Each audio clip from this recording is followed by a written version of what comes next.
সাংবাদিক সম্মেলনে আপনাদের সবাইকে স্বাগত জানাচ্ছি। আপনারা জানেন যে আমাদের ভিকটিম সাজ্জাদ উনি গত 17 তারিখে ওনার আমরা একটা মামলা রুজু হয়। ভিকটিম সাজ্জাদ ছিলেন একজন সিএনজি অটোরিকশা চালক। তো অটোরিকশা চালক উনি 14 তারিখ থেকে নিখোঁজ ছিলেন। তো এরপরে অনেক খোঁজাখুঁজি করে যখন পাওয়া যায় না, গত 16/9/2025 খ্রিস্টাব্দ তারিখে দুপুরের দিকে ভিকটিমের মৃতদেহ আনোয়ারা থানাধীন 5 নং বুরুমসরা ইউনিয়নের 9 নং ওয়ার্ডের বেরিবাদ এলাকায় জনক হাজি নুরুল হকের ফিশারিজ পুকুরের পাড়ের নিচে পানিতে পাওয়া যায়। তো এই সংক্রান্তে ভিকটিমের পিতা মোহাম্মদ নাসির ড্রাইভার বাদী হয়ে অজ্ঞাতনামা আসামিদের বিরুদ্ধে একটি মামলা দায়ের করে আনোয়ারা থানায়।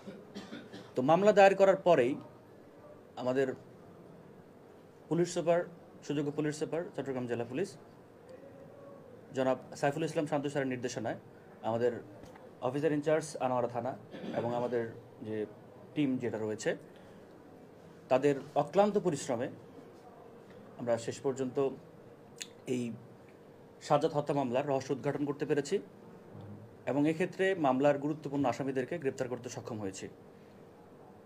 এক্ষেত্রে মামলার তদন্তকালে খুনের রহস্য উদ্ঘাটন এবং আসামি গ্রেপ্তারের জন্য আমরা তথ্য প্রযুক্তির সহায়তায় আসামি মোহাম্মদ রমজান আলী প্রকাশ আক্কর এবং মোহাম্মদ হারুন তাদেরকে আমরা গ্রেপ্তার করতে সক্ষম হই। এরপর আপনারা জানেন যে তারা আদালতে স্বীকারোক্তিমূলক জবানবন্দি দিয়েছে, যার মাধ্যমে আমরা জানতে পেরেছি যে গত 14 তারিখে সন্ধ্যার সময় তারা আসলে সিএনজি চুরির উদ্দেশ্যেই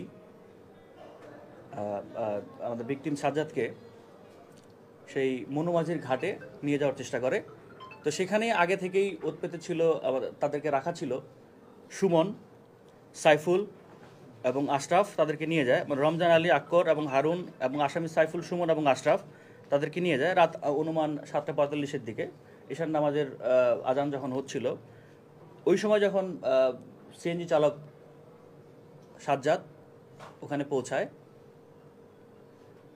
ওই সময় সুমন তার গলা চেপে ধরে এবং মুখ বন্ধ করে ধরে নিয়ে কলা বাগানের দিকে নিয়ে যায় এবং সেখানেই তাকে গামছা দ্বারা মুখ বেঁধে জবাই এবং শরীরের বিভিন্ন জায়গায় আঘাতের মাধ্যমে হত্যা করে। তো পরবর্তীতে তাকে খামারের যে পুকুর ছিল সেই পুকুরের পানিতে ফেলে দেয়। পরবর্তীতে আমরা 16/9/2025 সেখান থেকে উদ্ধার হয় এবং পরবর্তীতে মামলা রুজু হয়। এই ছিল বিষয় আর কি। একটু ইয়া হয়ে গেছে না? আসামিরা কি আদালত থেকে